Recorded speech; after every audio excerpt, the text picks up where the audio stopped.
नमस्कार दोस्तों, अंकुर बाबू study IQSPN channel में आप लोगों का स्वागत है। और मैं लोकेश कुमार आप लोगों के सामने आज मध्यकालीन भारत इतिहास में एक नई श्रृंखला के बारे में जानकारी करेंगे। एक शासक के बारे में जानकारी करेंगे, उसका नाम है महमूद गजनवी। महमूद गजनवी के बारे में चर्चा करते हैं कि जो ये महमूद गजनवी था वो किस किस कारणवश आया है और भारत में किस वजह से भारत पर आक्रमण करता है, और उनके बारे में हम जानेंगे, चर्चा करेंगे। चलो देखते हैं कि महमूद गजनवी जो था वो भारत में आया था और किस वजह से आया था, क्या क्या कारण रहे हैं। और उस समय तत्कालीन भारत में की स्थिति जो थी, जो तत्कालीन समय भारत की स्थिति थी जब महमूद गजनवी ने आक्रमण किया था, तो स्थिति कैसी थी, इस पर भी हम चर्चा करते हैं और देखते हैं कि किस प्रकार से यहाँ के जो राजा थे, राजा राज करते थे, राज्य का शासन प्रशासन की प्रणाली उनकी क्या थी, क्या प्रणाली थी, क्या प्रणाली नहीं थी, जो महमूद गजनवी का सामना करने पर नतमस्तक हो जाते हैं। यहाँ के जो राजा हुआ करते थे वो मोहम्मद गजनवी के सामने नतमस्तक हो जाते हैं और अपना कई जगहों पर मुल्तान, हिंदुशाही, गजनी वंश, बल्ख है, बुखारा है, ये खुरासान है, यहाँ पर महमूद गजनवी जो अपना राज कर लेता, आक्रमण करता हुआ सफल होता रहता है। और जो इंडिया के, भारत के सुल्तान होते हैं, शासक होते हैं, वो एक महमूद गजनवी का सामना नहीं कर पाते हैं। जो महमूद गजनवी था, ये सुबुक्तगीन के दो बेटे थे। सुबुक्तगीन के दो बेटे थे। नंबर एक, इसका सुबुक्तगीन के दो बेटे थे।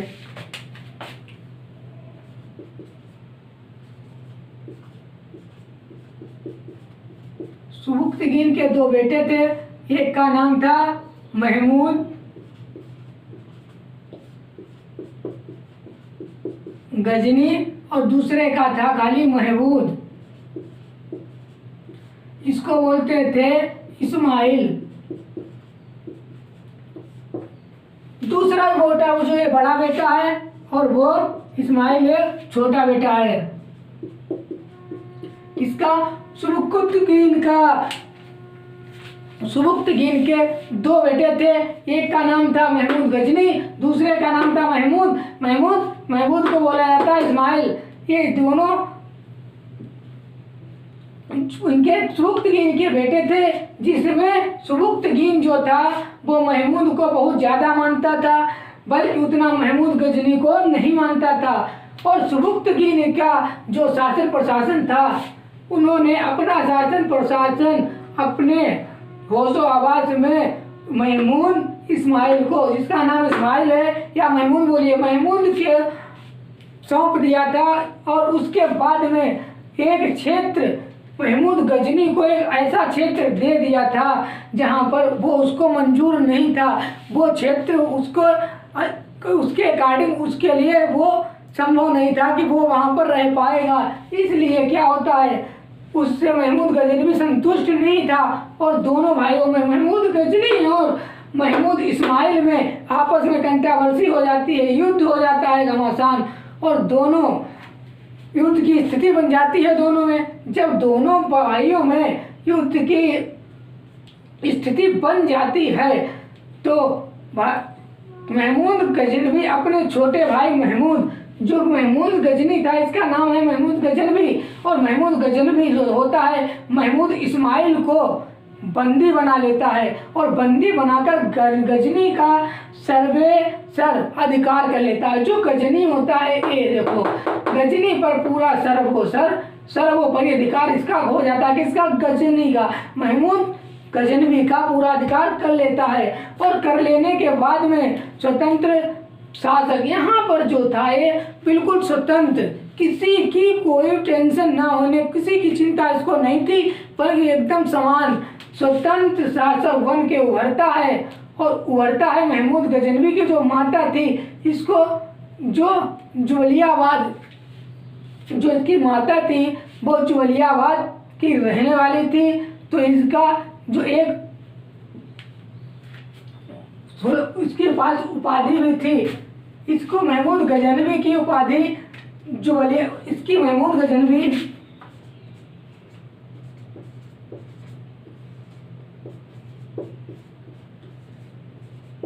उसी ये इसकी जो माता थी उन्हीं के नाम पर इसको एक उपाधि मिली थी। वो किसने दी थी? जुल्वी का महदूद भी बोला जाता है। जुल्वी का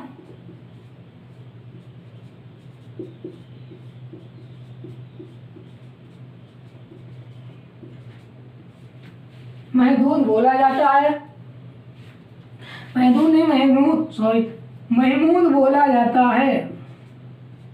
और फिर उसके बाद में क्या होता है, जब इसको उपाधि मिल जाती है, उपाधि मिल जाने के बाद में फिर ये खुरासान को जीतता है, बल्ख को जीतता है। गजनी तो इसके पास पहले से था, बल्ख भी जीतता है, खुरासान भी जीतता है और जीत लेता है। और उसे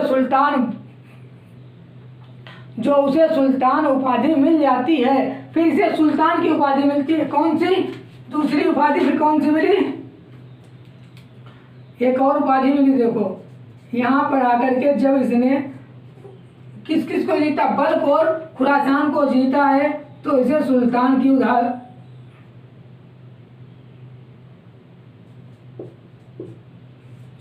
उपाधि प्राप्त हो जाती है। जब सुल्तान की उपाधि प्राप्त हो जाती है कब? जब इसने खुरासान और बल्ख को जीता है, तब इसको सुल्तान की उपाधि मिल जाती है। और सुल्तान की उपाधि मिलने वाला पहला शासक था।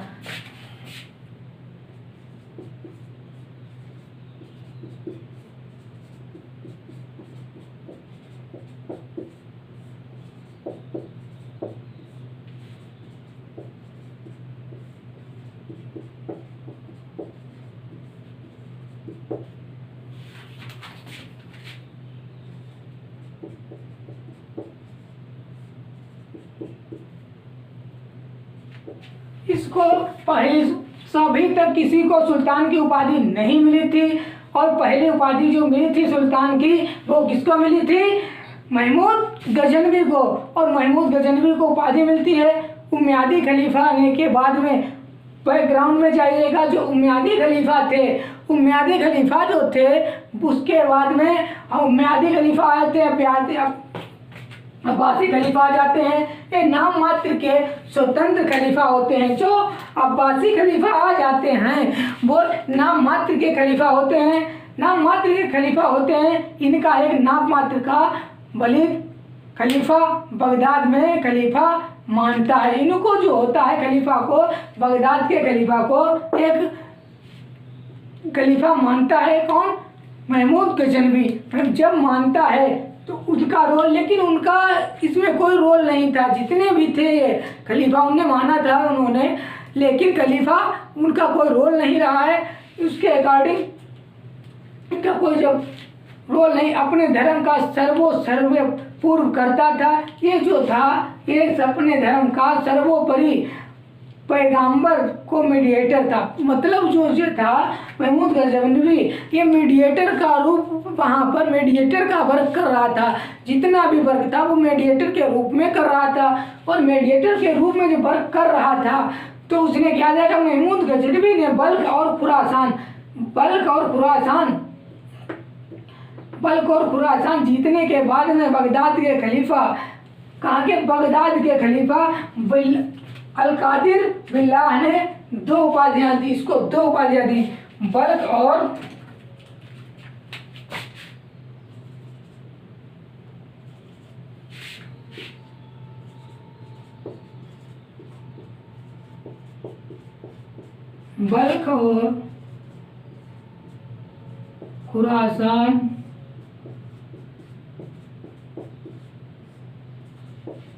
खुरासान जीतने पर किसने दिया था?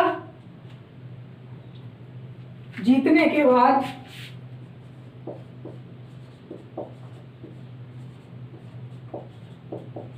बगदाद के खलीफा ने।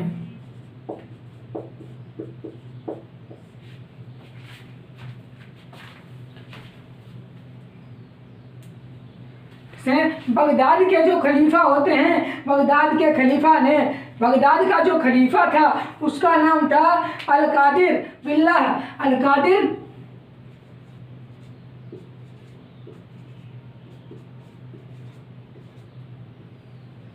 अल-कादिर बिल्लाह बिल्लाह ने गजनवी को जो 2 उपाधियां दी थी, ने गजनवी को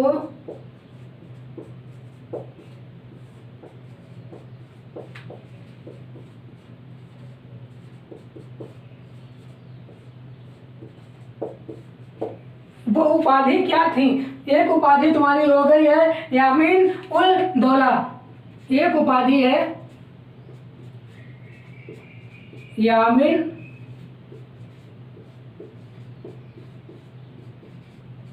उल दौला हो गई, और दूसरी जो थी, दूसरी उपाधि थी वो थी अमीन उल मिद्दल, अमीन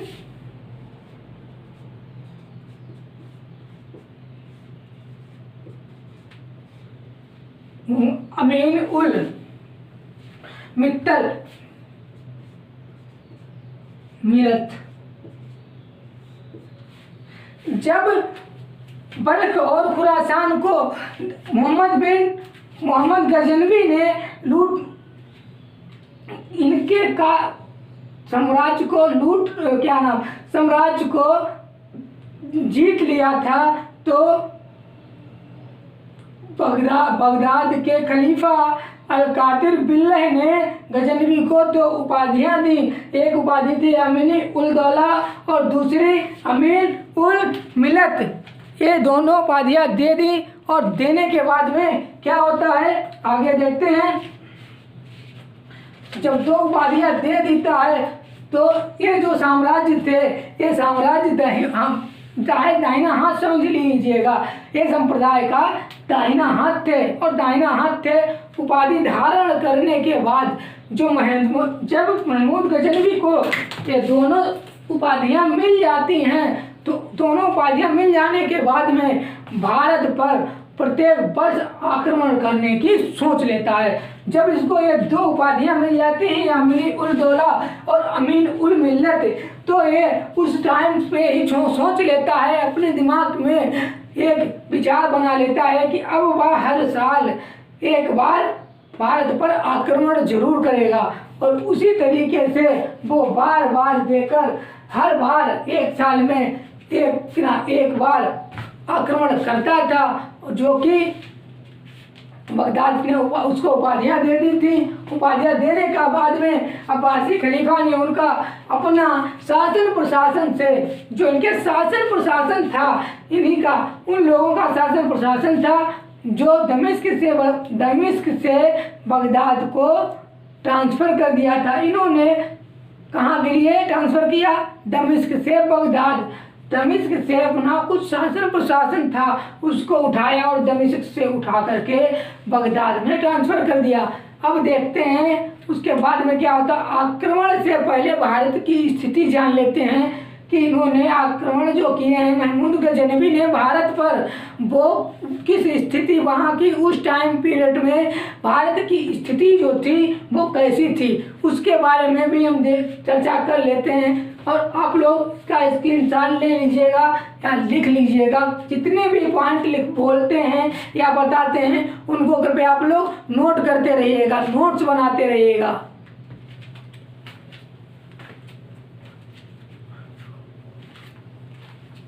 अब उसके बाद में आते हैं और देखते हैं भारत में आक्रमण से पहले भारत की स्थिति कैसी थी। अब यहाँ पर बात आ जाती है कि भारत की स्थिति कैसी थी।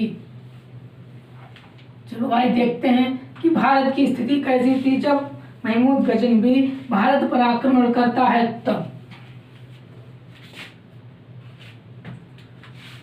आक्रमण से पहले भारत की स्थिति।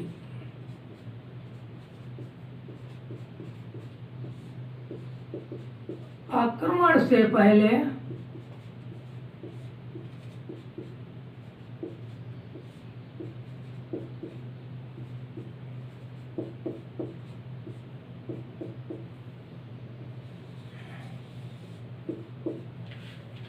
भारत की स्थिति देखते हैं कि यहाँ हमें भारत में क्या चल रहा था, क्या नहीं चल रहा था, कैसे कुर्तियाँ थी यहाँ की, कैसा क्या माहौल था। भारत में कई छोटे छोटे राज्य बनकर एक स्वतंत्र भारत बना हुआ था। जो ये स्वतंत्र भारत था कि यहाँ पर छोटे छोटे बहुत से राज्य थे और उन राज्यों से मिलकर एक भारत बना हुआ था।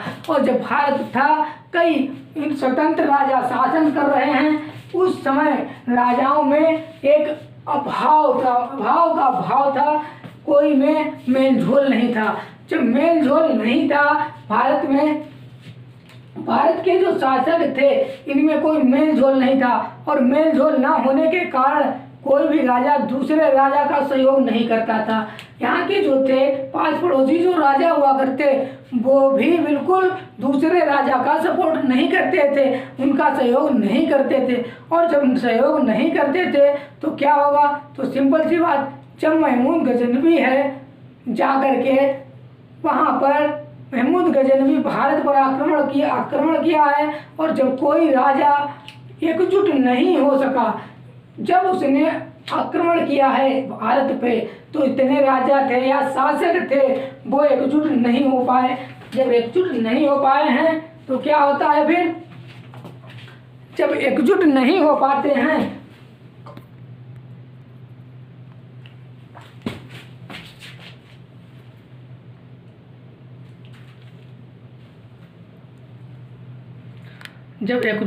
पाते हैं तो क्या देखते हैं, यहाँ के जो राजा होते हैं भारत के, वो जब कौन करता है, मोहम्मद गजनवी जब आक्रमण करता है भारत पे, तो भारत के कोई भी राजा एकजुट नहीं हो पाते हैं जो कि महमूद गजनवी का सामना कर सके। जब सामना नहीं कर पाते हैं तो क्या होता है, महमूद गजनवी बार बार आक्रमण करता है और भारत का कुछ ना कुछ, कोई ना कोई इलाका उसको जीत लेता है, और जीत लेता है। राज्यों की सीमाओं और राष्ट्रीय एकता का भी अभाव था। उस टाइम जो राष्ट्रीय सीमाएं थी, स्टेट लेवल की जो राज्यों की श्रृंखला वो सीमाएं थी या देश की जो सीमा थी, उनका भी बहुत बड़ा अभाव था। और उसके बाद में अब हम देखते हैं यहाँ पर स्थिति भारत की ऐसी चल रही थी उस टाइम, और उसके बाद में हम देखते हैं इनकी सामाजिक स्थिति क्या थी। अब देखते हैं सामाजिक स्थिति क्या थी।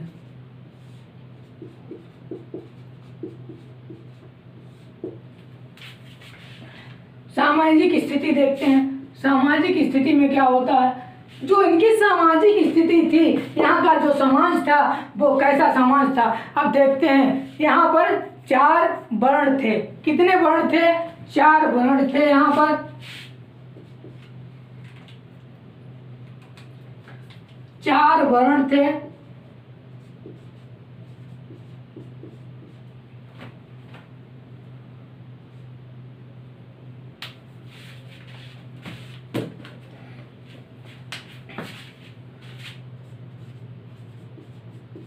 चार वर्ण थे। नंबर 1 आता तुम्हारा है ब्राह्मण। ब्राह्मण क्या था, ब्राह्मण हो गया, और उसके बाद में फिर क्षत्रिय हो गया। क्षत्रिय के बाद में हम चलते हैं, फिर वैश्य हो गया, और वैश्य के बाद में शूद्र हो जाता था। और शूद्र, ये 4 वर्ण थे। सामाजिक स्थिति के दौर पे 4 वर्ण थे, और 4 वर्ण में फिर हमें क्या देखने को मिलता है, ये 4 वर्ण थे। इनके बाद में एक और नीचे, इनसे भी नीचे अंतर जाते थे। एक इनसे नीचे जाती थी, वो कौन आता था, अंतर जाते थे। अंतज नीचे जाती, ठीक।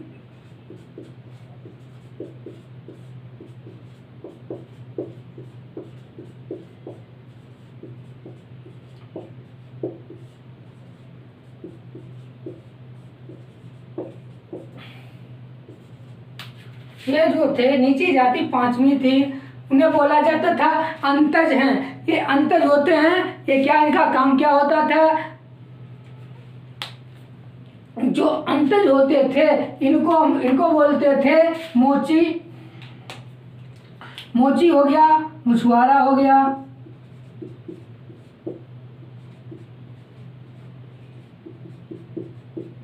मोची, मछुआरा, और मछुआरा के बाद में एक आ जाता था तुम्हारा धोबी।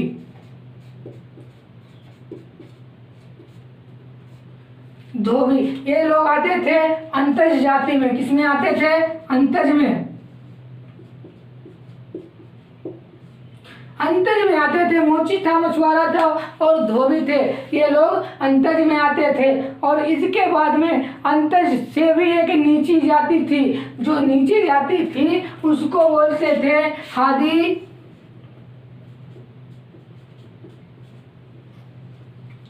हादी, हादी डोम चंडाल, मतलब हादी डोम चांडाल।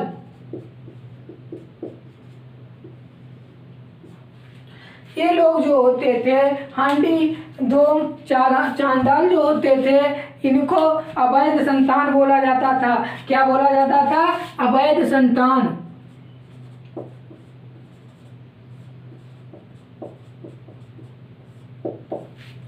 इसको अवैध संतान बोलते थे। जब अवैध संतान बोलते थे, अवैध संतान मतलब, और जो अंतज लोगों का कार्य होता था, इनका क्या कार्य होता था?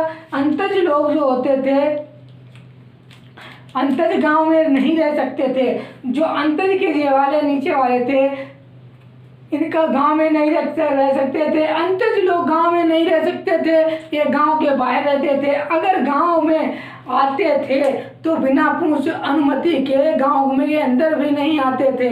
उसके बाद में गांव में प्रवेश भी नहीं करते थे। उसके बाद में देखते हैं जो ये हांडी डोम चंडाल जो थे, इनका काम क्या था? ये इनका जो काम था, ये पूरे इलाके की, मतलब जो वहाँ के आसपास के जितने भी क्षेत्र होते थे, उनका क्या करते थे? मलमूत्र की सफाई करते थे। ये ज़्यादा तुम कहेंगे नहीं, बहुत गंदा काम करते थे। जो मलमूत्र की जो सफाई होती है, इनको किसी भी चीज़ का अधिकार नहीं दिया गया था। किसी भी चीज़ का अधिकार हांडी डोम चंडाल को नहीं था। प्रत्येक कार्य किसका था? यहाँ पर हांडी डोम चंडाल जो है, हादी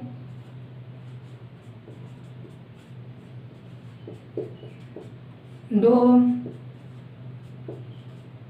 चांडाल का काम, इनका क्या काम था? ये वहां के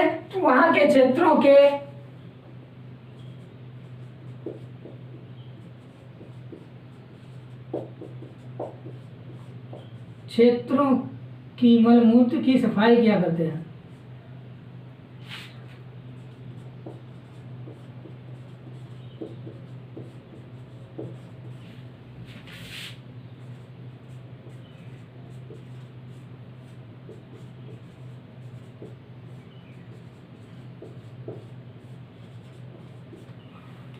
जब मलमूत्र की सफाई किया करते थे, और उसके बाद में फिर क्या होता है?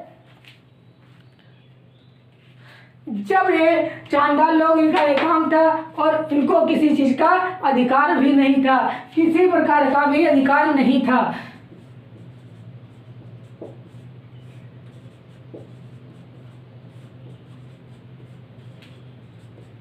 कि ये क्या कर सकते हैं, क्या नहीं कर सकते थे। इनको अधिकार ही नहीं दिया गया था। उसके बाद में क्या देखते हैं?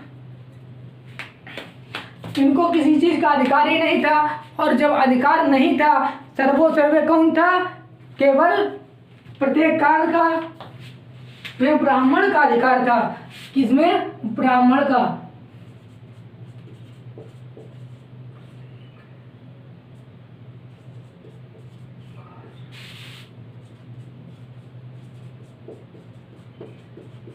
ब्राह्मण का पूर्ण अधिकार था।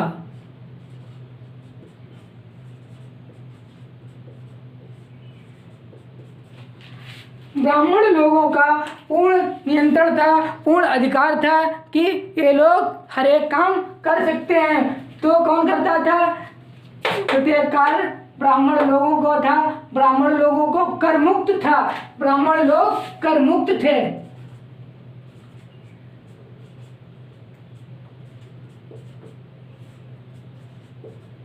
ब्राह्मण कर मुक्त थे। अब यहाँ पर ब्राह्मण कर मुक्त भी थे और कर मुक्त थे।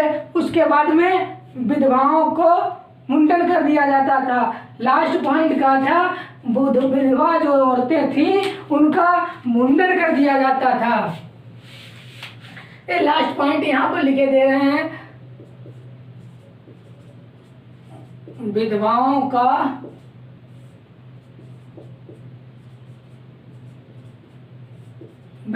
का मुंडन कर दिया जाता था। इस तरीके की वहाँ सिचुएशन बन गई थी, सामाजिक स्थिति इस प्रकार से बन गई थी। सामाजिक स्थिति में 4 वर्ण थे, ब्राह्मण था, फिर क्षत्रिय था, फिर वैश्य था, फिर शूद्र था। ये 4 जातियां में डिवाइड किया गया। उसके बाद में इन चारों जातियों से नीचे एक जाति थी अंतज, जो अंतज थी। अंतज के में कौन कौन आते हैं? मोची आता है, मछुआरा आता है और मछुआरा के बाद में धोबी आता है। अंतज से भी एक नीची जाति होती थी जिसे बोला जाता था हाथी धूम चंडाल। इसमें ये लोग होते अवैध संतान बोली जाती थी। इनका काम हुआ करता था कि क्षेत्रीय जितनी भी मलमूत्र की सफाई होनी है वो इनको करने का अधिकार था और बाकी अदरवाइज इनको कोई अधिकार नहीं दिया गया था। ब्राह्मणों को हर एक बार काम करने का अधिकार था। उसके बाद में ब्राह्मण लोगों बिल्कुल करमुक्त थे, किसी भी चीज का उनको कर नहीं देना पड़ता था, कर भी नहीं देना पड़ता था। उसके बाद में विधवाएं, जो वहाँ की विधवा औरतें थीं, उनके सिर पे बाल को उनको मुड़वा दिया जाता था। जो उनके बाल थे उनको कटवा दिया जाता था, मुंडन करवा दिया जाता था।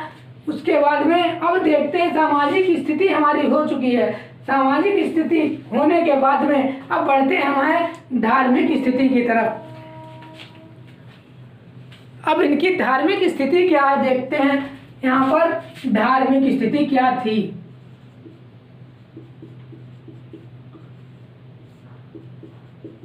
इनकी धार्मिक स्थिति कैसी रहती है देखते हैं। जो इनकी धार्मिक स्थिति है वो धार्मिक स्थिति मंदिरों में देवदासी प्रथा बिल्कुल चरम थी। मंदिरों में देवदास प्रथा जो थी वो चरम पर थी।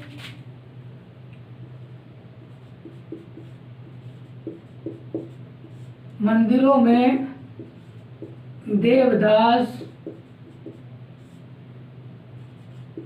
प्रथा जो थी वो चरम पर थी।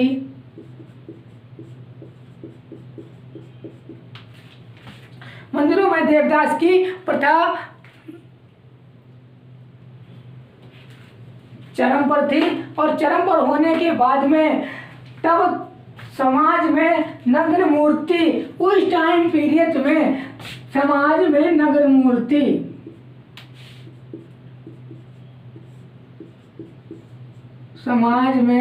नग्न मूर्ति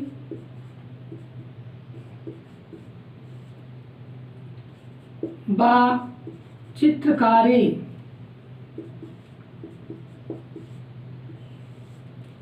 समाज के अंदर जो था वहां पर क्या था, नग्न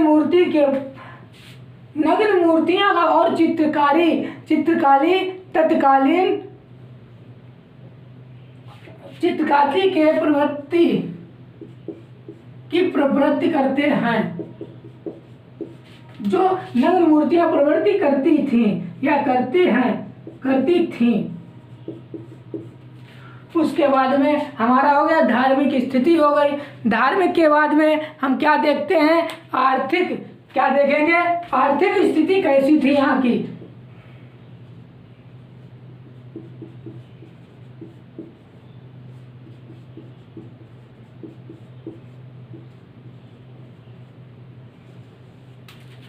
अब देखेंगे कि आर्थिक स्थिति यहाँ की कैसी थी।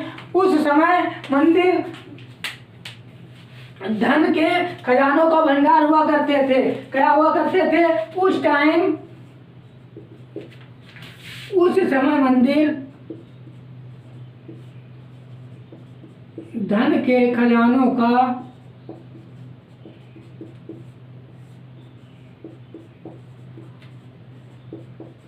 खजानों का भंडार हुआ करते थे।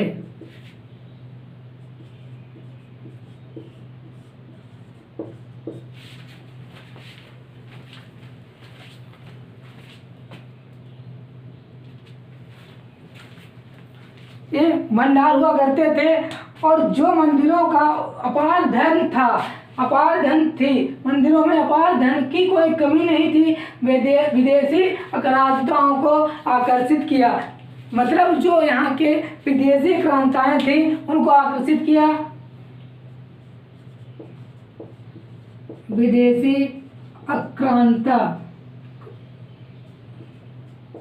आक्रांताओं को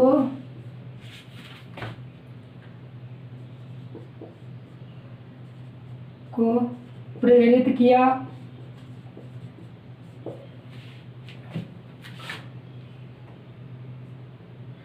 आक्रांता को प्रेरित किया है। उसके बाद में क्या करते, आकर्षित किया और महमूद गजनवी का आक्रमण करता है, जो कि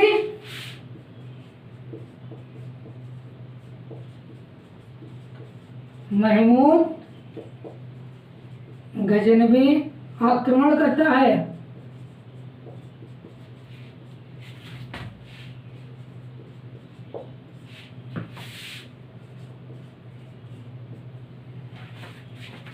जब महमूद गजनवी यहाँ पर आक्रमण करता है, उसके बाद में हम देखते हैं क्या होता है।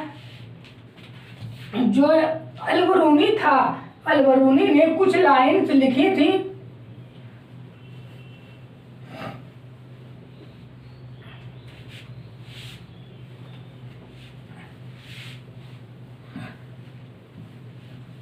अलबरूनी जो था, यहाँ पर अलबरूनी का भी कुछ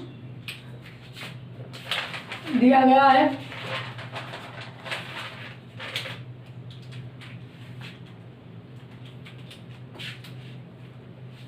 कौन? अलबरूनी।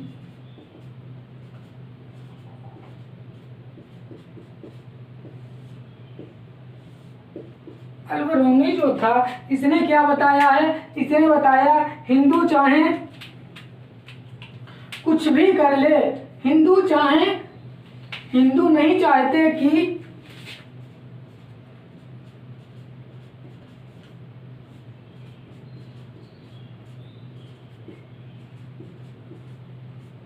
हिंदू नहीं चाहते हैं कि हिंदू नहीं चाहते कि जो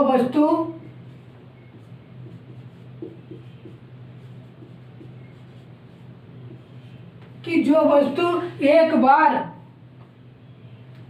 अशुद्ध हो जाए, एक बार अशुद्ध हो जाती है,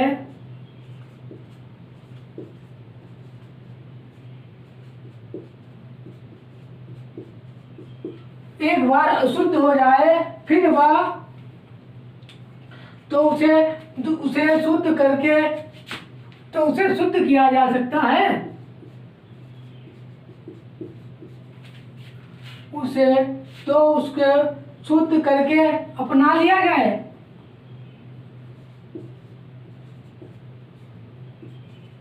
करके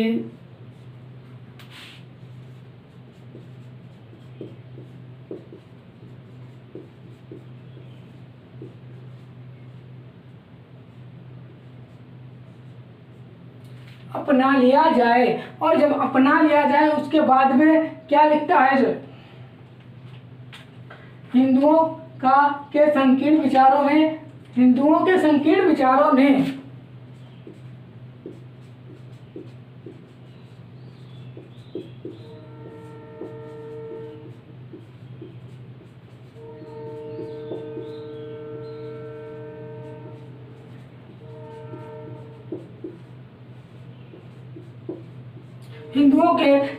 विचारों ने उनकी प्रगति के मार्ग को अवरुद्ध किया।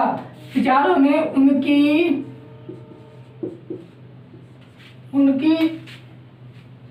प्रगति के विचारों को, जो प्रगति थी, प्रगति के विचारों पर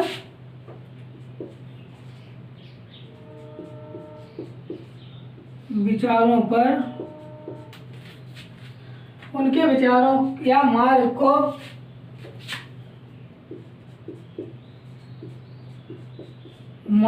को अवरुद्ध किया।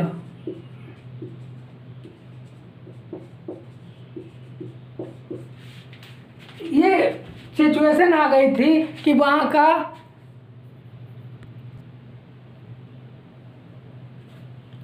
जब यहाँ तक अवरुद्ध हो जाते हैं और उसके बाद में फिर क्या बोला गया, विधवाओं को अपना नहीं सकते हो, कि विधवाओं को अपना नहीं सकते हो। यहाँ पर फिर क्या लिखा इन्होंने,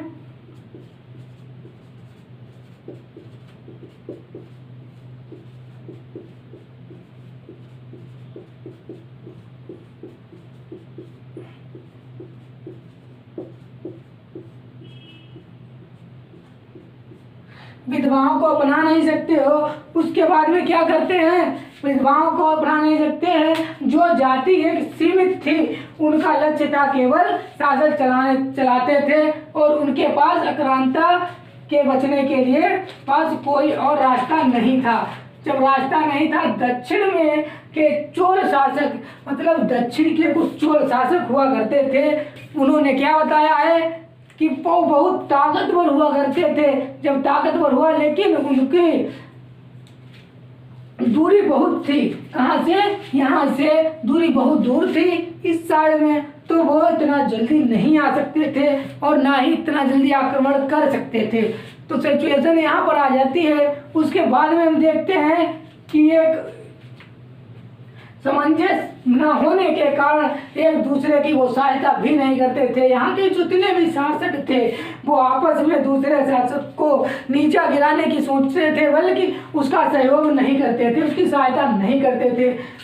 इसी में और आक्रांता भारत में प्रवेश कर जाते हैं। यहाँ पर आक्रांता जो होते हैं वो भारत में प्रवेश कर जाते हैं। जब आक्रांता भारत में आ जाती है, तो उसके बाद में फिर जो इसका नजरिया है भारत का, वो डेवलप होना गड़बड़ हो जाता है। उसके बाद में अब देखते हैं आक्रमण जो होते हैं वो कहाँ क्या होता है, क्या क्या नहीं होता है। अब देखते हैं आक्रमण की ओर बढ़ते हैं।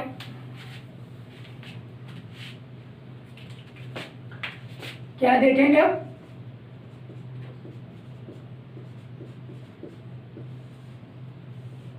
आक्रमण की तरफ बढ़ते हैं। जो आक्रमण की तरफ बढ़ते हैं तो हम क्या देखते हैं, सन 1000 से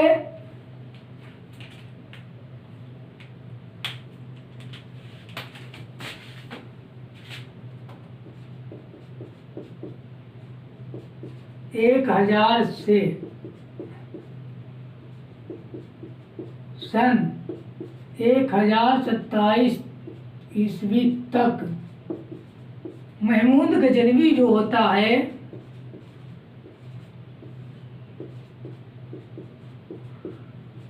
महमूद गजनवी भारत पर कितने बार आक्रमण करता है, 17 बार आक्रमण करता है।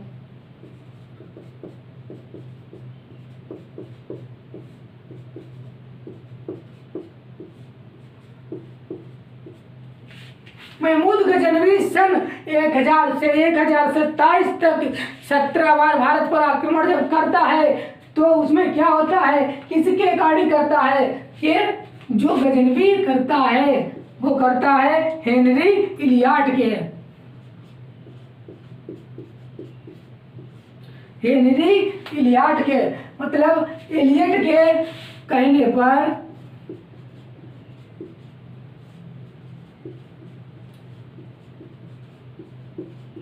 भारत पर 17 बार आक्रमण करता है और हर बार ये जीतता भी है। सीमावर्ती इसके क्षेत्र थे, कुछ सीमावर्ती क्षेत्र। अब यहाँ पर देखते हैं कि सीमावर्ती क्षेत्र क्या थे, जहाँ से इसकी सीमाएं कहाँ कहाँ से टकराती थी, वो देखते हैं।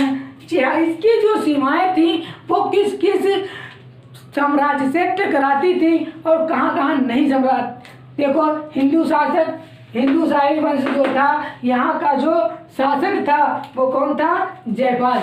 यहाँ का शासक जो था वो था जयपाल। हिंदुशाही वंश का शासक था जयपाल। तो जयपाल पर भी हमला होता है, जयपाल के क्षेत्रों पर आक्रमण करता है और दुर्ग के को जीत लेता है। पहला इसका कौन सा आक्रमण था? हिंदुशाही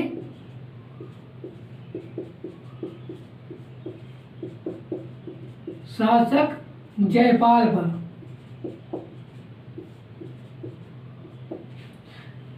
जयपाल पर आक्रमण इसने किया है, जयपाल पर आक्रमण कर दिया और जयपाल में आक्रमण करते हैं और दुर्ग को जीत लेता है।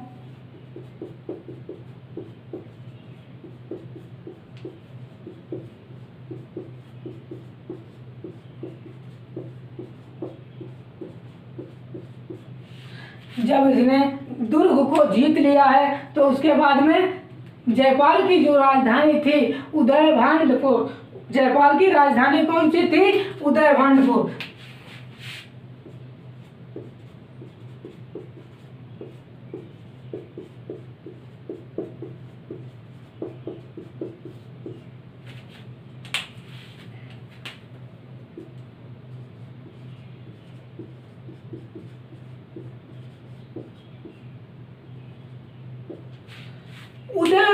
उदयभांडपुर जो जयपाल की राजधानी थी। तो यहाँ पर क्या होता है? यहाँ पर होता है उसको भी आक्रमण करके जीत लेता है, इसको भी जीत लिया। उदयभांडपुर जो जयपाल की राजधानी थी, इस क्षेत्र को भी इसने जीत लिया और इसको जीतने के बाद में इस वंश हिंदुवासी राजधानी को भी जीत लेता है और जयपाल इतना निराश हो जाता है, हताश हो जाता है कि वो एक नहीं कई बार कंटिन्यू लगातार अपने सारे भी जितने भी उस पर आक्रमण हो रहे थे सब पर हारता हुआ आ रहा था और उसकी बार बार हार होती हुई आ रही थी, जिससे कि क्या देखने को मिलता है कि उसका एक पुत्र होता है, जयपाल का पुत्र जो होता है, जयपाल का पुत्र वो कौन होता है?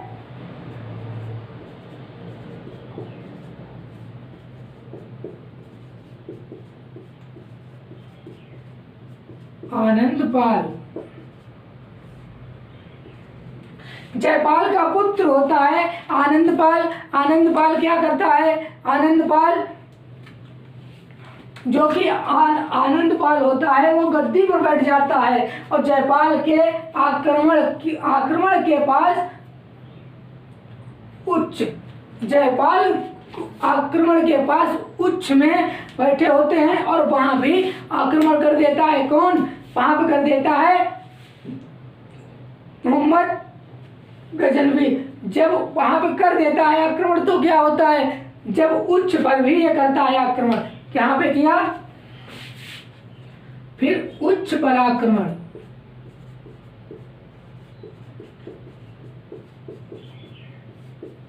उच्च पर आक्रमण करता है।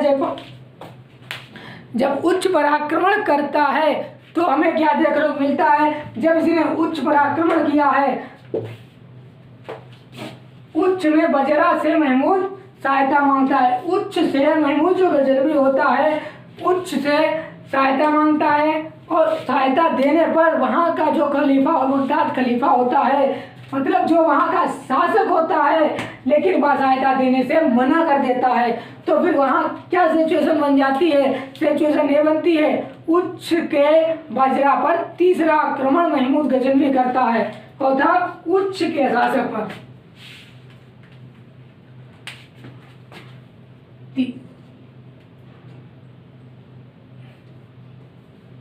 उच्च पर आक्रमण तीसरा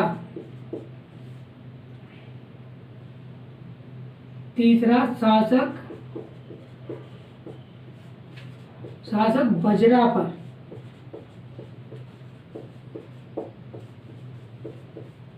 बजरा पर ये आक्रमण कर देता है और बजरा पर आक्रमण करता है कितने में? 1004 में। 1004 में बजरा पर आक्रमण करता है, ठीक। और उसके बाद में जो इसका चौथा युद्ध होता है वो कब होता है? चौथा युद्ध जो होता है, आप लोग कंटिन्यू नोट करते रहिएगा, नोट डाउन साथ में ही करते रहा करें। उसके बाद में जो चौथा आक्रमण था वो कहाँ था? मुल्तान पे किया। चौथा आक्रमण जो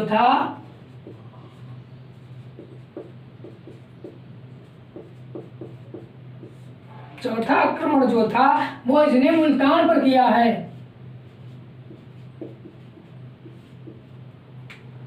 और मुल्तान को भी जीत लेता है। मुल्तान के जो उस टाइम शासक होते हैं उनका नाम होता है, क्या होता है नाम? फतेह दाऊद। उनका नाम होता है फतेह दाऊद।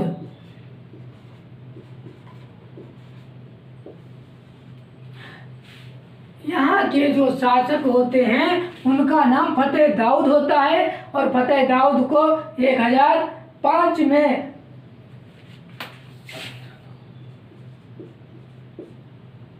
1005 में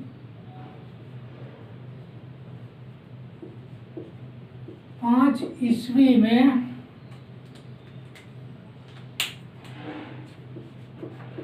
महमूद जो गजनवी जो होता है परास्त कर देता है।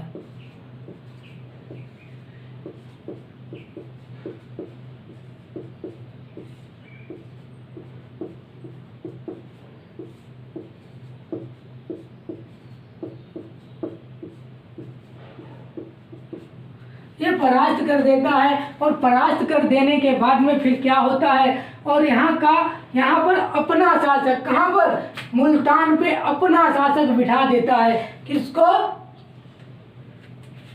यहाँ पर अपना शासक बिठा देता है सुखपाल को। किस पर? सुखपाल को बिठा देता है।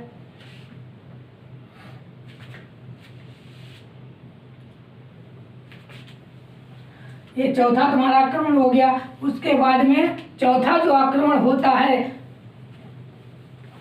वो मुल्तान जीतता है चौथे आक्रमण में। और फिर जो पांचवा आक्रमण जो होता है उसके बाद में सुखपाल को अपना शासक यहाँ पर बना देता है। ठीक। और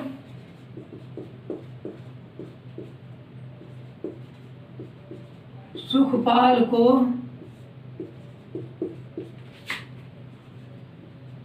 अपना शासक बना देता है। अपना शासक बनाकर मुल्तान पर इसको बिठा दिया जाता है। और उसका छोटा भाई मुस्लिम धर्म ग्रहण कर लेता है। इसका जो छोटा भाई होता है वो उसका नाम होता है नौशाह शाह। हाँ, नौशाह शाह जो होता है मुस्लिम धर्म ग्रहण करता है, मुस्लिम धर्म में परिवर्तित हो जाता है। और मुस्लिम धर्म में परिवर्तित हो जाता है जब वह मुल्तान का शासक बनता है। जब इसको मुल्तान का शासक बनाया जाता है तो ये फिर से क्या कर देता है? हिंदू वंश में आ जाता है। तो ये बात जो थी, ये बात मोहम्मद गजनवी को अच्छी नहीं लगती है। तो ये बात जब अच्छी नहीं लगती है तो उससे बाद में क्या होता है?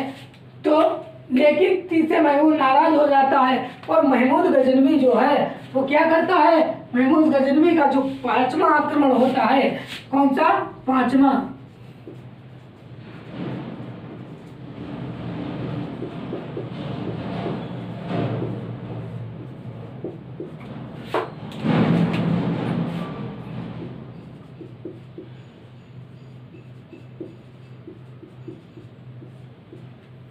जो पांचवा आक्रमण होता है वो सुखपाल पर। किस पर?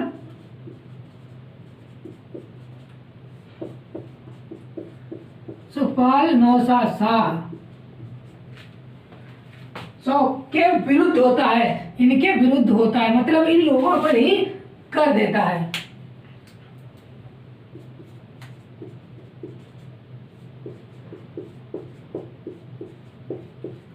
और उसके बाद में हम देखते हैं 5 हमारे हो गए, और फिर उसके बाद में छठवां जो आता है वो कहाँ करता है, छठवां आक्रमण आनंदपाल के विरुद्ध करता है। किसके, छठवां जो था, छठवां आक्रमण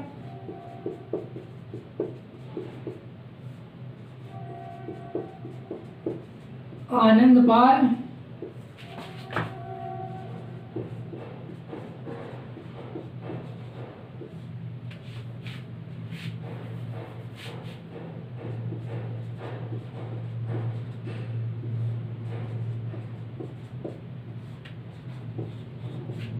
आनंदपाल के विरुद्ध करता है छठवां आक्रमण। और छठवां आक्रमण जिसमें आनंदपाल पूरी तरह पराजित हो जाते हैं। उसके बाद में हम देखते हैं कि सातवां आक्रमण जो था वो कहाँ किया था, सातवां आक्रमण जो किया है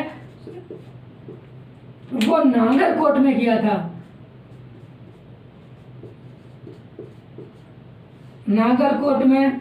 और उसके बाद में बढ़ते हैं, आठवां जो था, आठवां कहाँ किया है, आठवां जो था, आठवां इसने दाऊद को बंदी बना लिया था। आठवें आक्रमण में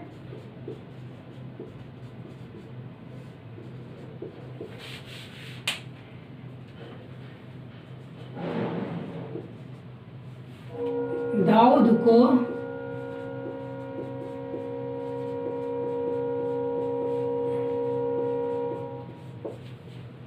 आठवें आक्रमण में दाऊद को इसने बंदी बना लिया है।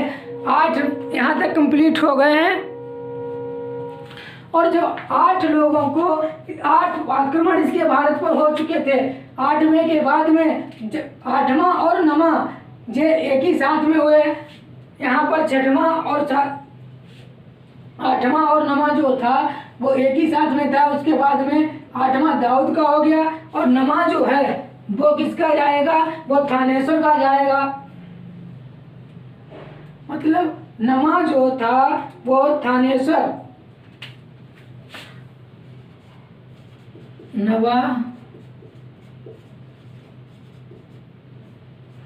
नवा ये देखिएगा थानेश्वर पड़ता है, इस पे किया था, जब इस पर करता है थानेश्वर पर।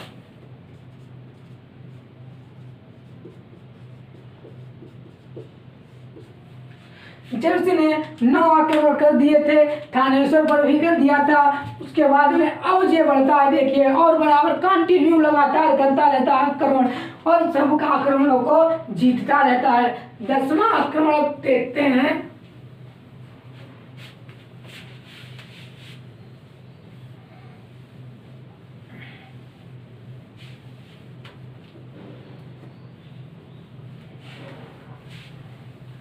जो इसका 10वां आक्रमण था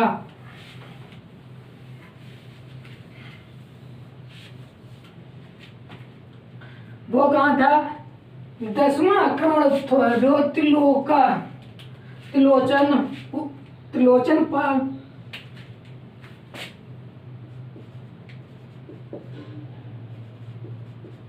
दसवां आक्रमण जो था वो कहाँ पे था,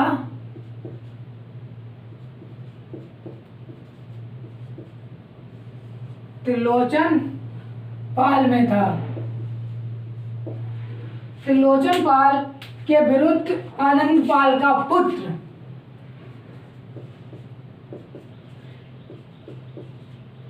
विरुद्ध किसका, आनंदपाल का पुत्र था, उस पर किया था। जब उस पर करता है आक्रमण तो क्या देखने को मिलता है, जब उस पर आनंदपाल का पुत्र था, आनंदपाल भाग कर चले जाते हैं कश्मीर को। ये वहां से भागते हैं, भागकर कश्मीर चले जाते हैं, कश्मीर में शरण लेते हैं।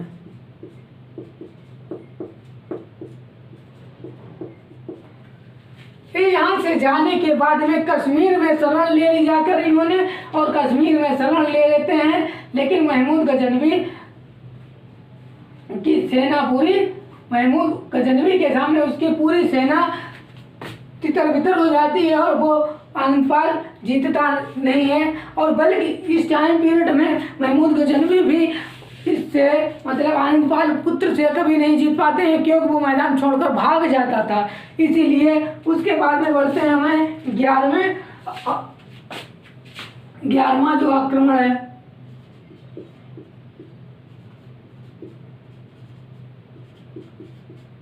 जो 11वां आक्रमण होता है वो कहाँ होता है? कश्मीर में।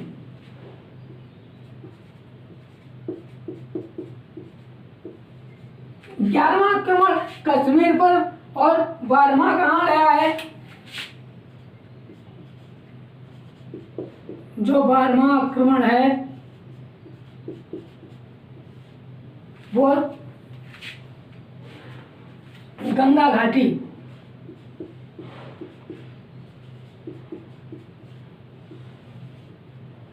ये गंगा घाटी में प्रवेश, गंगा घाटी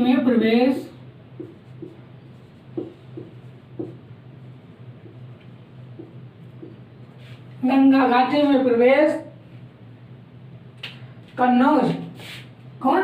कन्नौज।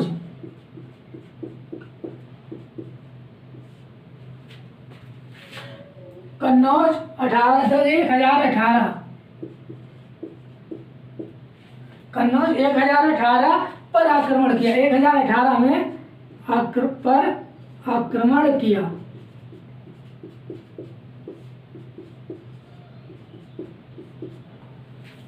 कन्नौज पर आक्रमण किया 1018 में, और आक्रमण के पश्चात वृंदावन मथुरा भी जीत लिया। इसके बाद में यहाँ पर 13वां जो 12वां और 13वां सेम हो जाते हैं। इसमें मथुरा और वृंदावन, ये जो 12वां है और 13वां है दोनों को एक में ही मिक्स कर दिया जाता है। उसके बाद में देखते हैं महावन के शासक में, महावन का जो शासक था उसमें क्या किया है, और मूलचंद आत्महत्या कर लेंगे और अपनी बीवियों को भी मृत्यु के घाट उतार देते हैं। कौन? जो वहां के मूलचंद होते हैं शासक, महावन के जो शासक होते हैं, कहाँ के? महावन के।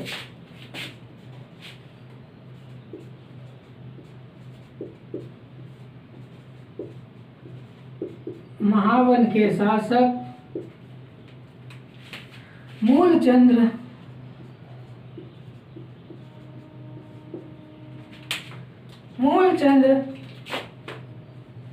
अपनी बीवियों की हत्या कर देते हैं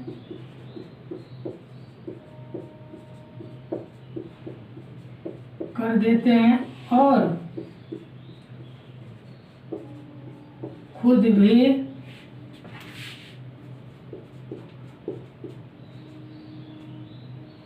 हत्या कर लेते हैं। उसका रीजन बन गया था कि वो अपनी बीवियों की शत्रुता की, वो क्यों, उनकी मृत्यु के बाद उनकी शत्रुता की रक्षा की जा सके, इस वजह से कि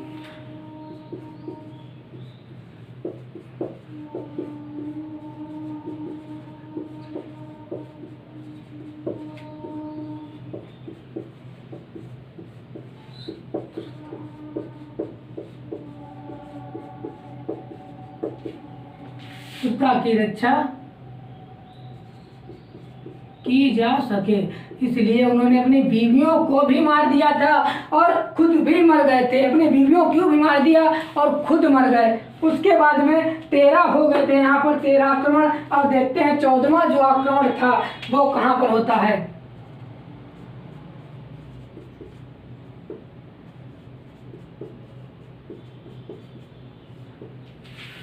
जो 14वां आक्रमण था बुंदेलखंड के शासक थे। कहाँ के? बुंदेलखंड के।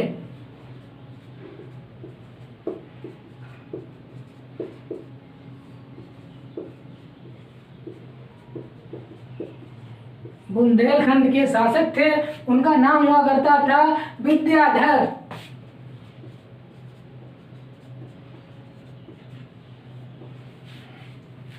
जो विद्याधर थे वो बुंदेलखंड के शासक थे।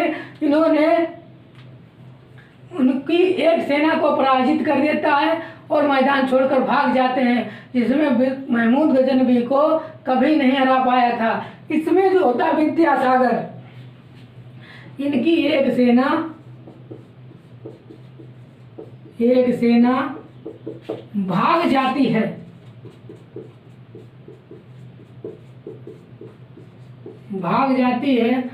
और बाद में जो विद्यासागर होते हैं मैदान छोड़कर भाग जाते हैं, और ये भी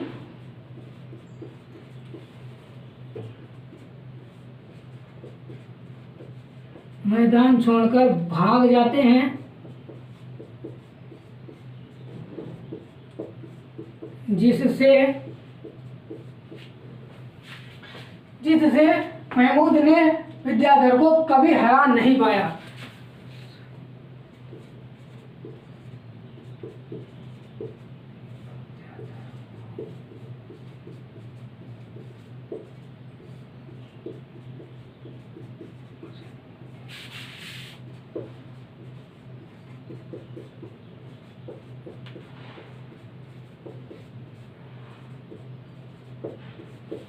महमूद गजनवी ने जो विद्याधर को कभी हरा नहीं पाया था, किसी भी युद्ध में विद्याधर को हरा नहीं पाया था। उसके बाद में हम देखते हैं 15वां जो आक्रमण होता है वो होता है पंजाब पे। 15वां आक्रमण जो होता है वो होता है पंजाब पर। जब पंजाब पर आक्रमण होता है तो क्या होता है देखिएगा। जब 15वां आक्रमण जो होता है वो पंजाब पर होता है।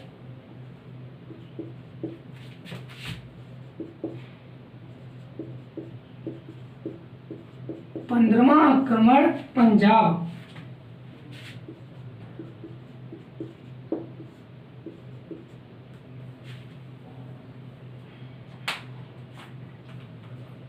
पंद्रहवां जो आक्रमण है वो पंजाब पर होता है।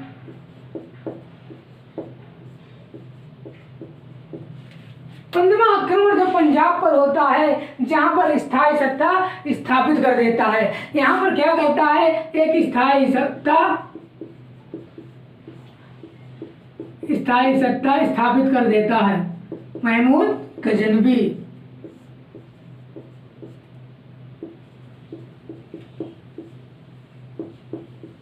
कहाँ पर, यहाँ पंजाब पर एक अपनी स्थायी सत्ता स्थापित करता है। वहां पर नंदी वंश के सिक्के चलते हैं। वहां पर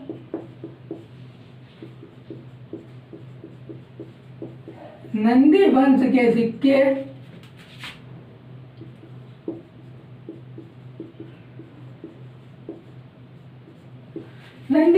सिक्के हो गए। और उसके बाद में क्या होता है, के सिक्कों का जो प्रचलन था, और उसके बाद में इस सिक्के का उसने भी उन्हीं सिक्कों का प्रचलन रखा जो वहां सिक्के चल रहे थे।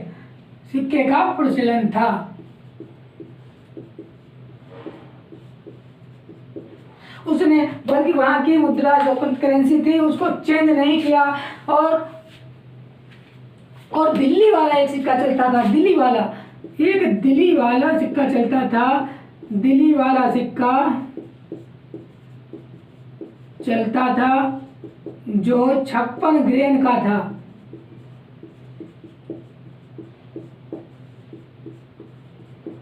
कितने ग्रेन का? 56 ग्रेन का था।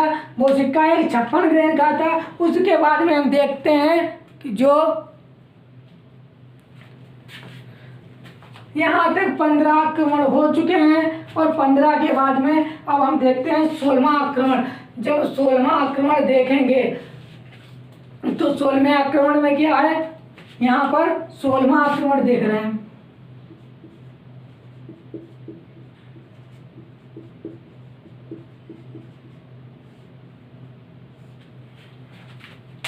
जो 16वां आक्रमण था ये कहाँ तक का था? सोमनाथ मंदिर पर था।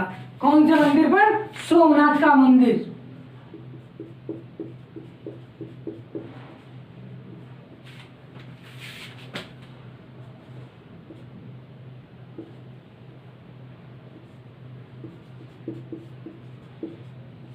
सोमनाथ के मंदिर पर करता है।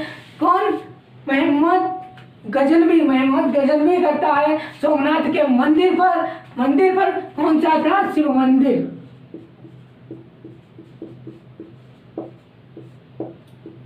शिव मंदिर जो था, शिव मंदिर पर करता है। कब करता है? 1025 से 26 के बीच में करता है।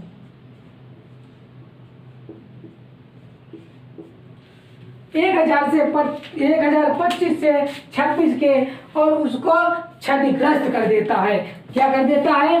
पूरी तरह क्षतिग्रस्त कर देता है। पूरा जो मंदिर बना था क्षतिग्रस्त कर देता है, और अपार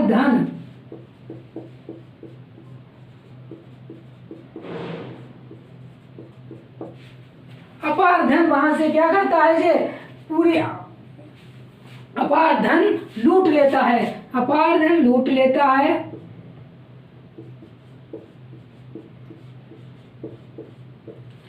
अपार धन लूट लेता है और मूर्तियों को तोड़ देता है। इसलिए क्या किया था? महमूद को मूर्ति भंजक भी बोला जाता है। और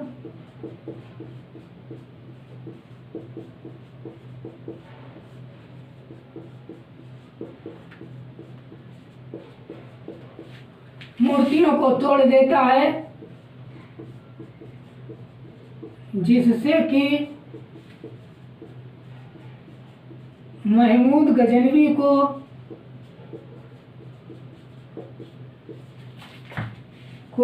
मूर्ति भंजक भी बोलते थे, जिससे कि इसको क्या बोला जाता है? मूर्ति भंजक बोला गया।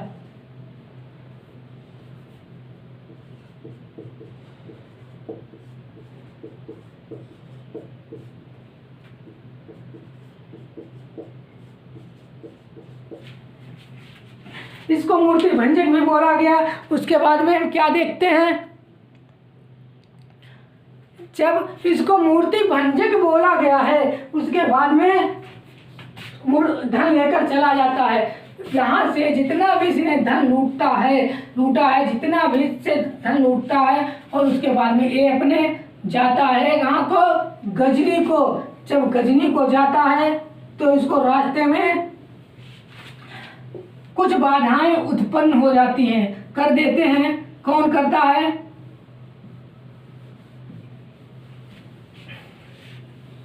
खोखर लोग होते थे। खोखर जिन जाति के लोग थे, उन लोगों ने इस पर हमला बोल दिया था। कौन से? खोखर लोग। और जब वहां से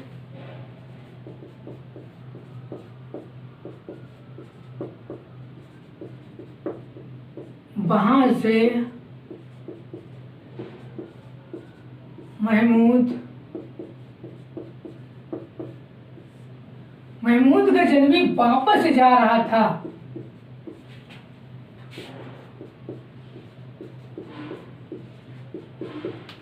जब मोहम्मद गजनवी वापस जा रहा था तो क्या होता है?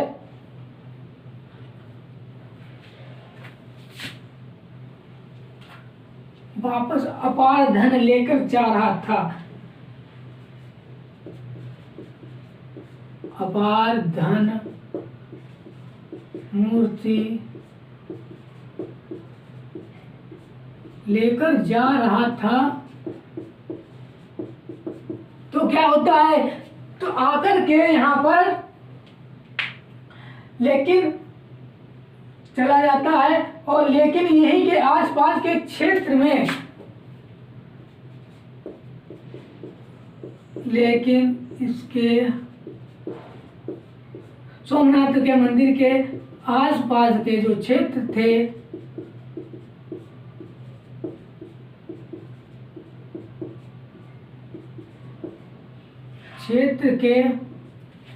क्षेत्र के जो लोग थे,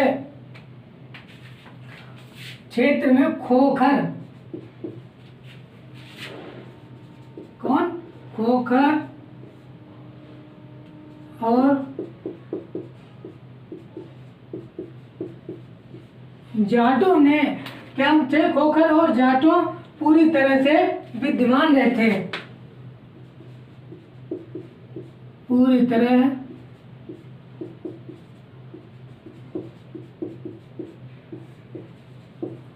विद्यमान थे। जब यहाँ पर खोखर और जाट बीच में इनको मिल जाते हैं तो फिर क्या होता है, विद्यमान थे जो महमूद गजनवी के वापस जाते समय अवरोधन उत्पन्न करते हैं। जो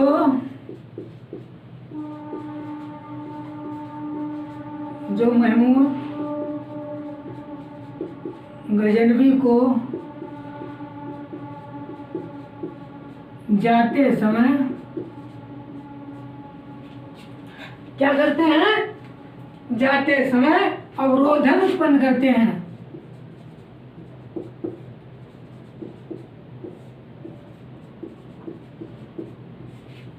अवरोधन उत्पन्न करते हैं।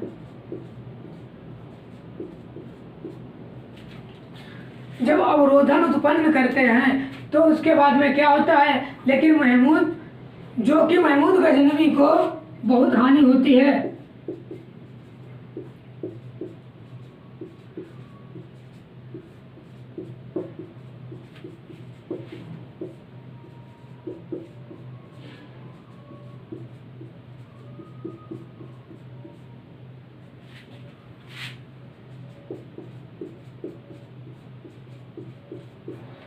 ये हो गया हमारा 16वां आक्रमण जो था वो क्या किया, सोमनाथ पे इसने आक्रमण किया है।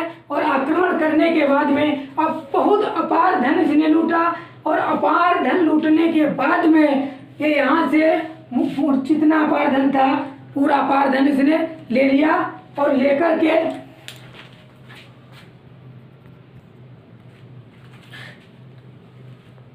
अपार धन लेने के साथ में और इसने मूर्ति को तोड़ा तो इसको मूर्ति भंजक के नाम से बोला जाने लगा। और उसके बाद में ये वहां से वापस जब जा रहा था तो इसी सोमनाथ मंदिर के कुछ क्षेत्रों में खोखर और जाटों पूरी तरह विद्यमान थे। उन्होंने मोहम्मद गजनवी को जाते समय अवरोधन उत्पन्न कर दिया और मोहम्मद गजनवी को बहुत बड़ी हानि होती है।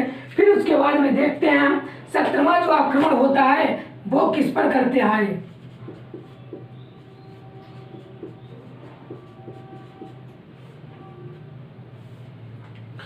जो 17वां आक्रमण होता है वो किस पर करता है, जाटों और खोखरों के विरुद्ध करता है। इसके जाटों और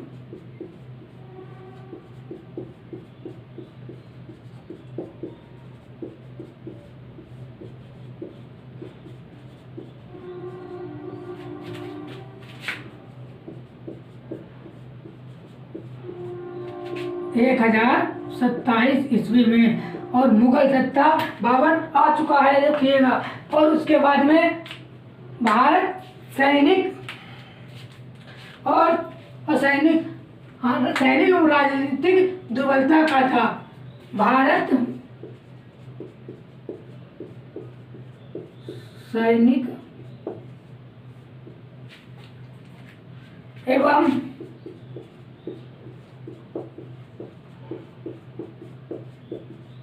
राजनीतिक दुर्बलता का था।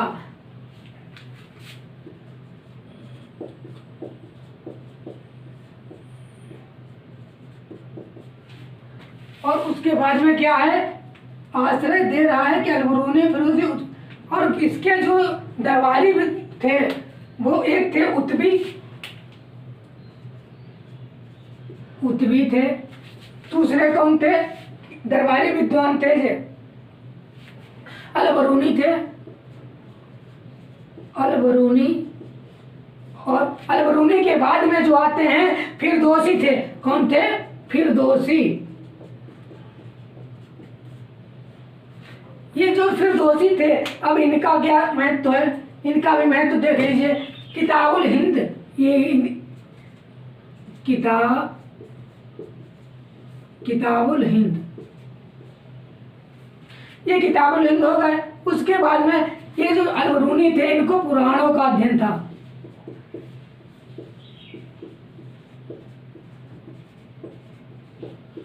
पुराणों का अध्ययन था और किताबुल हिंद की रचना की थी।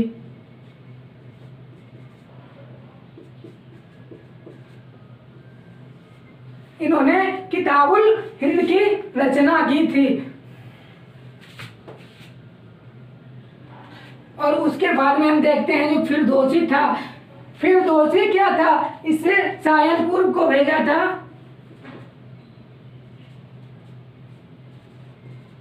सायनपुर, उसके बाद में फारसी भाषा का नींव रखी थी, मतलब पूर्व का होना।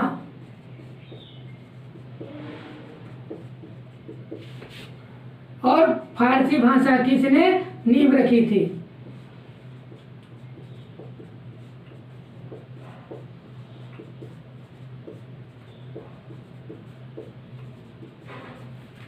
जब इसने फारसी भाषा की नींव रख दी थी तो उसके बाद में हम क्या देखे हैं, यहाँ पर जो होता था इस तरीके से आता है और 17 बार आक्रमण करता है, बारी बारी से 17 बार तक आक्रमण करता है महमूद गजनवी। और उसके बाद में भारत में कामयाबी 17 बार भेजने पाई थी। उसके बाद में अब हम देखते हैं कि आगे इसके बाद में अब हमारा अगला लाएंगे गौर वंश, जिसे बोलते हैं मोहम्मद गौरी। गौरी वंश के बारे में कल अगले वीडियोस में हम बात करेंगे। आज के लिए इतना ही। वीडियो देखने के लिए धन्यवाद है। और उसके बाद में वीडियो को लाइक करें, जितना ज़्यादा से ज़्यादा हो सके उतना शेयर करें और सब्सक्राइब करें। आप लोग जितना ही लाइक करेंगे, सब्सक्राइब करेंगे और शेयर करेंगे, इसमें आपका कुछ नहीं जाएगा। कृपया लाइक और शेयर करें। नमस्कार दोस्तों, अगले वीडियो में मिलते हैं।